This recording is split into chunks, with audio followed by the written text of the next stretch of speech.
Hey guys, welcome back to my YouTube channel. मेरा नाम है पल्लवी और आज हम बात करेंगे सुसाइड केसेस के ऊपर।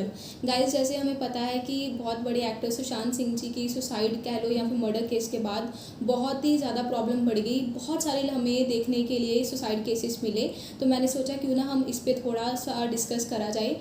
जब मैंने इसके बारे में थोड़ा बहुत जानने की कोशिश करी तो पता चला 1 घंटे में एक जो स्टूडेंट होता है या हम बच्चा बोले वो सुसाइड कमिट करता है। तो गाइस, ये सुन के मुझे इतना ज़्यादा झटका लगा कि इतने लोग मर रहे हैं, इतने बच्चे मर रहे हैं, क्योंकि जो सबसे बड़ा केस इनमें मिला वो था उनका एग्ज़ाम फेयर का। एग्ज़ाम फेयर जो है इतना ज़्यादा बढ़ चुका है, कंपटीशन इंक्रीज़ हो गया, जिसकी वजह से क्या है कि बच्चे सुसाइड कमिट कर लेते हैं। ये तो चलो बात हुई थोड़ी बहुत स्टूडेंट्स के बारे में, पर लेकिन आपको पता है जो लोग बड़े होते हैं, बड़े इन द सेंस जिनकी एज हम मान लीजिए थोड़ी 40s या 30s में होते हैं, उनके सुसाइड कमिट करने का जो सबसे बड़े रीज़न माने जाते हैं कि मान लीजिए पहले कोई इनकम उनकी थी 5 लाख के अराउंड या 4 लाख के अराउंड, तो अभी उनकी जो इनकम 2 लाख हो चुकी है, तो वो अपना जो इतना डाउनफॉल है वो ले ही नहीं पा रहे हैं। मुझे सुन के बहुत हैरानी आई कि हमें पता है कि हम इस वर्ल्ड में जो आए हैं ये सारी मटेरियलिस्टिक चीज़ें हैं, पर लेकिन इनके पीछे भी I know that success is very very important. हर किसी को सक्सेस चाहिए, हर किसी को बहुत पैसा चाहिए, हर किसी को नाम शोहरत चाहिए, बट लेकिन अपनी जान देने के बाद आपको क्या ये मिल जाएगी? 1 मिनट के लिए रुक कर ज़रूर सोचना कि अगर आप सुसाइड कमिट कर लेते हो, आप इस दुनिया में रहते ही नहीं हो, आपको क्यों लगता है कि आपकी सारी प्रॉब्लम्स ख़त्म हो गई? आप तो चले जाते हो, पर लेकिन आपकी फैमिली जो पीछे है आप उनके बारे में सोचिए। तो सेकंड जो केस मिला वो ये था कि लोग जो हैं जिनके बिज़नेस में बहुत सारी प्रॉब्लम आ जाती है, वो ले ही नहीं पाते उस प्रॉब्लम को, वो इतना ज़्यादा झटका नहीं लेते और फाइनली सुसाइड करने का एक रास्ता चूज़ कर लेते हैं, जो कि बहुत ही ज़्यादा गलत है। गाइस, कोई भी हो, अमीर हो, गरीब हो, छोटा हो, बड़ा हो, हर कोई इंसान जो है मेंटली, अगर उसको मेंटली कोई प्रॉब्लम आ जाती है वो इमीडिएटली डिप्रेशन की ओर चल पड़ता है, और उसके बाद जो एंड रिज़ल्ट आते हैं वो हम सुसाइड जैसे केसेस देखते हैं या फिर कुछ और बड़ा रूप ले लेते हैं। तो हमें क्यों नहीं ये समझ आ रही कि प्रॉब्लम है क्या? अगर मैंने एक चीज़ नोटिस करी, बहुत सारे लोग होते हैं जिन्होंने सुसाइड कमिट करनी होती है, वो कुछ टाइम पहले ही सोशल मीडिया पर या फिर किसी ना किसी को जिससे वो प्यार करते हैं उनसे वो डिस्कस कर लेते हैं। Discuss in the sense clue दे देते हैं कि जैसे मान लीजिए कोई बात कर रहा है कि मुझे इस दुनिया से अभी कोई लेना देना नहीं है, ज़िंदगी में कुछ नहीं है, कुछ ऐसी ऐसी बातें कर देते हैं। पर लेकिन प्रॉब्लम क्या है, सुनने वाला, मान लीजिए कोई मुझे बता रहा है कि मुझे ये प्रॉब्लम है, तो मैं आगे उसको जवाब में बोलूँ, अरे क्या बात कर रहा है, छोड़ना, ऐसे कुछ नहीं होता। उसने एक तो बड़ी हिम्मत करके उस इंसान ने मुझे बताने की कोशिश करी कि मुझे ये प्रॉब्लम है, पर लेकिन मैंने क्या करा, मैंने एक झटके में उसको बोल दिया, नहीं मुझे सुननी नहीं है तेरी बात। तो क्या है कि हिम्मत उसने करी थी, मैंने उसकी हिम्मत वहीं पे तोड़ दी। शायद मैं उसकी बात सुन लेती, 10 मिनट उसे देती, अगर 10 मिनट में मैं उसकी काउंसलिंग कर पाती, शायद उसे एक बात ही अच्छी लग जाती और वो अपनी सुसाइड करने से पीछे हट जाता। या फिर ऐसे ऐसे हम बहुत सारी केसेस देख सकते हैं कि बहुत सारे लोग होते हैं जो डिस्कस करने की कोशिश करते हैं, पर लेकिन उनकी कोई प्रॉब्लम सुनता ही नहीं है। और एक बहुत बड़ी प्रॉब्लम देखी गई है कि बहुत सारे स्कूल्स में बुली करते हैं किसी बच्चे को लेकर, शायद उसकी स्टडीज़ को लेकर, उसके सेंस ऑफ ह्यूमर को, या फिर उसकी फैशन सेंस को लेकर, ऐसी ऐसी चीज़ों, पता है क्या है, ये बहुत ही ज़्यादा इम्पैक्टफुल होती हैं चीज़ें, और ये इतने ज़्यादा घर कर जाती है हमारे दिमाग में। जब हमें कोई बोलता है स्पेशली किसी बच्चे को, तो वो नहीं ले पाते हैं और उसके बाद एंड रिजल्ट में सुसाइड ही मिलती है।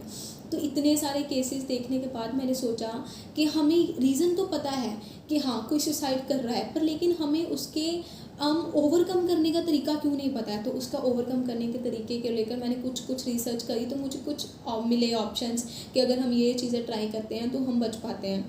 बट लेकिन गाइस, उससे पहले मैं आपसे एक बात करना चाहूँगी कि आपको पता है, जब मैंने इसके ऊपर मैं चेक करी थी, गूगल पे मैंने जस्ट सुसाइड ही लिखा तो उसके रिगार्डिंग सुसाइड कोड्स आ गए, emotional code, suicide code, sad, emptiness, lonely, मतलब इतने सारे बने। क्यों बने? क्योंकि हम जैसे लोग उसको बहुत ज़्यादा सर्च करते हैं।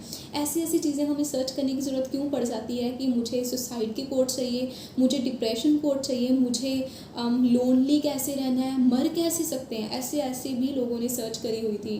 तो ऐसी चीज़ें लाइक इतना ज़्यादा क्या डिसहार्टनिंग हो गया, एक इतना बुरा क्या आपके साथ में हो गया कि मरने की कोशिश कर रहे हो। मैंने देखा एक बहुत अच्छे साइकेट्रिस्ट ने बात करी हुई थी। उन्होंने बोला कि जो सुसाइड करने के लिए, जिनकी बहुत सारी ऐसी फीलिंग्स होती हैं, जो सुसाइड थॉट्स रखते हैं हर वक्त अपने दिल में, उनमें क्या प्रॉब्लम होता है कि वो, सबसे बड़ी बात है, इंट्रोवर्ट होते हैं या फिर वो किसी से डिस्कस नहीं कर पाते, उनकी फैमिली उनसे दूर रहती है। थर्डली है कि उन्होंने अपने आप को सोशली बहुत ही ज़्यादा आइसोलेट कर दिया या फिर लोगों ने उन्हें कर दिया। हो सकता है कि स्कूल में आपसे कोई बात करना पसंद ना करता हो सकता है कि जहाँ पर आप काम करते हो वहाँ पर आपसे कोई बात करना ना पसंद करता हो।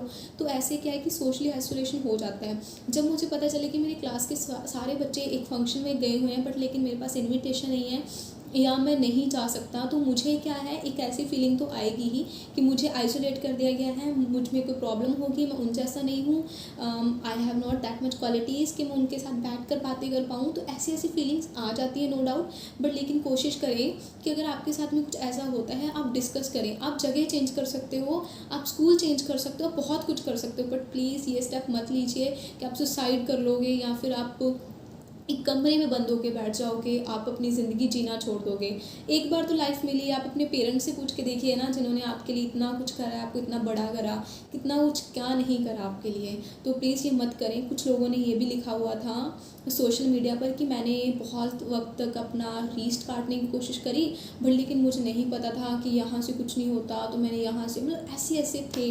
तो मुझे सुन के बहुत ही ज़्यादा झटका लगा। मतलब मेरे जैसा इंसान, अब मैं भी थोड़ी इंट्रोवर्ट काइंड ही हूँ, मैं भी ज़्यादा बातें किसी से डिस्कस नहीं करती, बट लेकिन ऐसा नहीं है कि मुझे कोई प्रॉब्लम आ जाए तो मैं किसी से बोलूँगी ही नहीं कि मैं इस प्रॉब्लम से गुजर रही हूँ। हिम्मत करके आप कोशिश करें। अगर आप स्पिरिचुअल होते हो तो फिर भी आपको फ़ायदा हो जाता है, क्योंकि आप क्या सोचते हो कि भगवान आज तो कल ठीक कर देगा, है ना। तो ऐसी ऐसी चीज़ें थोड़ा ठीक कर देती हैं। तो चलो अभी हम जान लेते हैं कि ओवरकम कैसे कर सकते हैं हम ऐसे जो सुसाइडल थॉट्स हैं उनसे हम कैसे बच सकते हैं। तो डिस्कस करते हैं। सबसे पहला नंबर 1 स्टेप यही है, प्लीज़ अपने आप को आइसोलेट मत करो। अगर आपको लग रहा है socially isolation in the sense आप व्हाट्सएप, इंस्टाग्राम या फैमिली से, फ्रेंड से मिलना बंद कर देता है, ऐसे मत करो।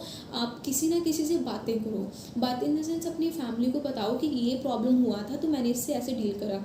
आप ज़्यादा से ज़्यादा बच्चों के साथ टाइम स्पेंड करो। आपको लगता है कि आप सैड हो तो प्लीज़ सैड सॉन्ग मत सुनो, आप कुछ अच्छे सॉन्ग सुनो। अपनी कंपनी को खुद इंजॉय करने की कोशिश करो। तो क्या है कि आपकी प्रॉब्लम सॉल्व होने लगेगी। और इसके अलावा जब भी आपने सोना है, अकेले नहीं सोना है आपने। अकेले सोने से क्या प्रॉब्लम हो जाती है कि आप सोचते रहते हो, एक तो रूम में अंधेरा कर लिया, उसके बाद क्या है कि आपकी थॉट्स गंदी गंदी स्टार्ट होगी। तो वो मत करो। अपनी फैमिली के साथ में जाओ। अगर आप अकेले रहते हो तो उनके साथ में आप सोना स्टार्ट करो। तो क्या है कि आप शायद अगले इंसान की नींद ना डिस्टर्ब हो जाए, इसके लिए आप कुछ उल्टा फुल्टा नहीं सोचोगे, फ़ोन नहीं यूज़ करोगे, मतलब कुछ ऐसी हरकतें नहीं करोगे जो नहीं करनी चाहिए, और आप बिल्कुल आराम से रह पाओगे। थर्डली है कि अगर आपको कभी भी लगे कि इतनी ज़्यादा प्रॉब्लम हो चुकी है तो प्लीज़, मान लीजिए मेरा एक्सीडेंट हो गया तो मैं क्या बोलूँगी, मैं हेल्प के लिए चलाऊँगी, प्लीज़ मेरी कोई हेल्प करो, मेरे चोट लग चुकी है। तो अगर मेरे दिल में इतनी प्रॉब्लम्स हैं, मैं सुसाइड तक जा रहा हूँ, तो मैं तब क्यों नहीं किसी से बात कर सकता। अपनी मेंटल इलनेस को मत छुपाओ, किसी ना किसी से बात करो। ये मत सोचो कि आपको कोई जज करेगा। अगर आप यही सोचते रहोगे तो आप कुछ भी नहीं कर पाओगे। तो इस जज कोई करेगा, इस टेंशन के लिए अपनी जान मत दो। आप डिस्कस करो बातें। और उसके बाद गाइस और भी था कि अगर आप स्पिरिचुअल होते हो, भगवान पे आप विश्वास रखते हो, तो क्या है कि आप हमेशा सोचोगे कि नहीं, आज से तो कल ये ठीक हो जाना है, कोई प्रॉब्लम है सॉल्व हो जाएगी। तो उससे क्या है कि आपका जो सुसाइड करने के चांसेस है वो काफ़ी ज़्यादा रिड्यूस हो जाते हैं। जैसे कि हमें पता है कि लॉकडाउन की वजह से बहुत सारे लोग घर पर बैठे बैठे उनके दिमाग में ऐसी ऐसी चीज़ें आने लगी, एम्प्टी दिमाग था उनका, तो जो कहते हैं नेगेटिविटी वाली फीलिंग्स आने लगी, भर गई कि ये ऐसे वैसे। तो कुछ लोगों ने अपने फॉरेन के लिए भी अप्लाई करा होगा तो वो नहीं जा पाए, तो उनको भी अभी पता नहीं कैसे कैसी नेगेटिविटी आती होगी। तो प्लीज़ आप नेगेटिव मत होइए। आपके लिए और भी ज़्यादा डोर्स अभी ज़्यादा ही ओपन हुए होंगे, कम तो नहीं होंगे। ऐसे नेगेटिव नहीं होना है, सिर्फ पॉजिटिविटी से सोचिए कि आप बहुत सारे लोगों के साथ हो, अकेले नहीं हो आप, तो आपके साथ अच्छा ही होगा। पॉजिटिविटी लेकर आओ। अगर आपको लगता है कि आप नहीं ओवरकम कर पा रहे हो तो प्लीज़ आके डॉक्टर से मिलिए, किसी ना किसी से बात करिए, अपने फैमिली, फ्रेंड, टीचर, किसी से करेंगे डिस्कस तो आपको सोल्यूशन मिलेगा, पर लेकिन अगर आपने ये सुसाइड करने का सोच लिया तो आई एम सॉरी, आपकी बहुत बड़ी गलती होने वाली है। रिलेशनशिप से भी देखा, बहुत सारे लोग जो बच्चों से बातें करते तो पता चलता है उनके एग्ज़ाम फेलियर के बाद जो सेकंड रीज़न आता है उनके ब्रेकअप्स का होता है, उनके रिलेशनशिप का होता है, क्योंकि उन्हें उनका इतना इम्पैक्ट पड़ जाता है। उनके लगता है कि जिससे वो सारी बातें डिस्कस कर रहे थे अभी वो बंदा चला गया तो उनकी लाइफ में बहुत प्रॉब्लम हो गया। तो आप प्लीज़ ऐसे मत सोचो, आपकी लाइफ में और भी इंसान आ सकता है, वो नहीं तो आप कोई किसी फ्रेंड से कर लो, बात कर लो, बट लेकिन ऐसे सुसाइड रिलेशनशिप के लिए मत करो। क्योंकि अगर आप किसी के लिए कर भी लेते हो सुसाइड, बट लेकिन आप उसका सोचिए जिसके साथ आपका ब्रेकअप हो गया होगा, क्या वो इंसान जी पाएगा? वो अपने आप को क्या गिल्टी नहीं फील करेगा, रिग्रेट में नहीं रहेगा सारी लाइफ? तो आप अकेले जाते हो तो दूसरों की लाइफ मत ख़राब करें। एक मैं रीज़न भूल गया आपको बताने का, वो रीज़न मुझे बहुत ही अलग सा लगा। एक इंसान ने लिखा था कि मैं सुसाइड इसीलिए करना चाहता हूँ कि मैं देखना चाहता हूँ मुझे प्यार करने वाले जो बोलते हैं वो सच में मुझे प्यार करते हैं। भाई, ये जानने के लिए मरने की क्या ज़रूरत है? आप सीरियसली सिर्फ अपनी फैमिली से या फिर अपनी गर्लफ्रेंड से, बॉयफ्रेंड से सिर्फ ये जानने के लिए सुसाइड करना चाहते हैं कि वो आपसे प्यार करते कि नहीं करते हैं? प्लीज़ ऐसी स्टुपिडिटी मत करो। इतनी मुश्किल से लाइफ मिली है, उसे अच्छे से जियो। ज़्यादा से ज़्यादा घूमना शुरू करो। जब आप घूमते हो, नई नई चीज़ें देखते हो, तो आपको क्या होता है कि आपका माइंड चेंज होने लगता है, आपको समझ लगता है कि दुनिया में कितना कुछ है। तो क्या है कि प्रॉब्लम सॉल्व होती हैं। आई होप मैं थोड़ा बहुत आपको समझाने में सक्षम रही होंगी, क्योंकि मुझे लगता है कि एक्चुअली जब मैंने ये सुना था तो मुझे बहुत दुख लगा था। तो मैंने सोचा कि हाँ, मुझे भी इस चीज़ पे डिस्कस करना चाहिए, तो मैंने बनाई है वीडियो। आई होप आप मुझे नेक्स्ट वीडियो में बताओगे कि मैं कौन से टॉपिक पे आपके लिए वीडियो लेकर आऊँ। एंड गाइस, जो मेरी पुरानी वीडियोज़ हैं वो प्लीज़ ज़रूर देखना, मैं उनका लिंक आपको डिस्क्रिप्शन बॉक्स में दे दूँगी। And do like share subscribe to my YouTube channel. Thank you so much guys. Bye bye, take care, ध्यान रखिए अपना, बाय बाय।